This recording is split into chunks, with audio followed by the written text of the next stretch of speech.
যুক্তরাষ্ট্র সফররত বাংলাদেশের অন্তর্বর্তী সরকারের অর্থ উপদেষ্টা সালাউদ্দিন আহমেদ বলেছেন, যুক্তরাষ্ট্রের সঙ্গে বাণিজ্য ঘাটতি কমানোর উদ্যোগ নিয়েছে সরকার।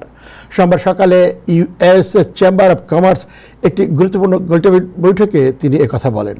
বৈঠকে বাংলাদেশের সঙ্গে যুক্তরাষ্ট্রের বাণিজ্য সম্পর্কের বিষয়টি বিস্তারিতভাবে তুলে ধরেন সালাউদ্দিন আহমেদ ছাড়াও প্রধান উপদেষ্টার আন্তর্জাতিক বিষয়ক দূত লুৎফি সিদ্দিকী ও বাংলাদেশ ব্যাংকের governor Ahsan H Mansur.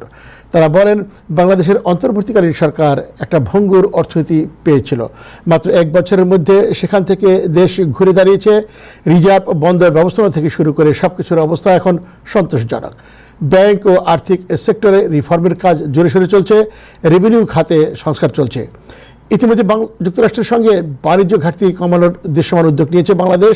Dollar সংকট নেই, সব ব্যবসায়ী পাওনা পরিশোধ করা হচ্ছে সময় মতো। বাংলাদেশে বিনিয়োগের চমৎকার পরিবেশ বিরাজ করছে। বিনিয়োগকারীদের জন্য ঝামেলাহীন পরিবেশ নিশ্চিত করা হয়েছে। বাংলাদেশে এখন চমৎকার স্থিতিশীল পরিবেশ বিরাজমান। যুক্তরাষ্ট্রের বিনিয়োগকারীরা বাংলাদেশ বিষয়ে অন্য যে কোনো সময়ের চেয়ে উৎসাহ প্রকাশ করেন। বৈঠকে অর্থ সচিব, ইআরডি সচিব সহ বাংলাদেশ প্রতিনিধি দলের সদস্য ও যুক্তরাষ্ট্রের প্রথম সারির ব্যবসায়ী প্রতিনিধিরা উপস্থিত ছিলেন।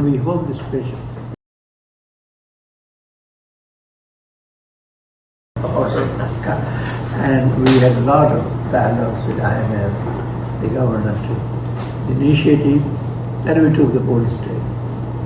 The reserve is going up. Export is also not bad, especially RMG, though some of the other exports slowed down. And then inflation, it was, when we joined, it was about 40%. Now it has come down to 2%. Things are getting better, and we hope this inflation will go. আমরা US chamber of কমার্সের যারা সদস্য, যারা ইউএসের সমস্ত business ফার্মকে represent করে, তাদের সামনে আমরা বলেছি যে গতবারে যে আপনারা দেখেছেন, ডিফারেন্সটা হলো সার্বিকভাবে সামষ্টিক অর্থনীতির উন্নতি হয়েছে। আপনার ফরেন এক্সচেঞ্জ মার্কেট ঠিক হয়েছে, রিজার্ভ বেড়েছে, ব্যাংক এনবিআরের আমরা যেটাকে এসে বাইফার্কেট করার কথা, সেটা রেভিনিউ সেটা আমাদের এখনো বেড়েছে। ব্যাংকিং সেটা রিঅর্গানাইজেশন হচ্ছে। আর বিশেষ করে প্রাইভেট সেক্টরে কিছু পেমেন্ট ছিল, সেগুলো আমরা সব ক্লিয়ার করে দিয়েছি। ইভেন আমাদের কিছু অব্লিগেশন ছিল ঋণ নেওয়ার ব্যাপার, সেগুলো আমরা ক্লিয়ার করেছি। সব দিক থেকে আমাদের যে রিফর্মগুলি করেছি এটা কন্টিনিউয়াস, বাট এটার একটা ফলটা ওরা দেখতে পাচ্ছে।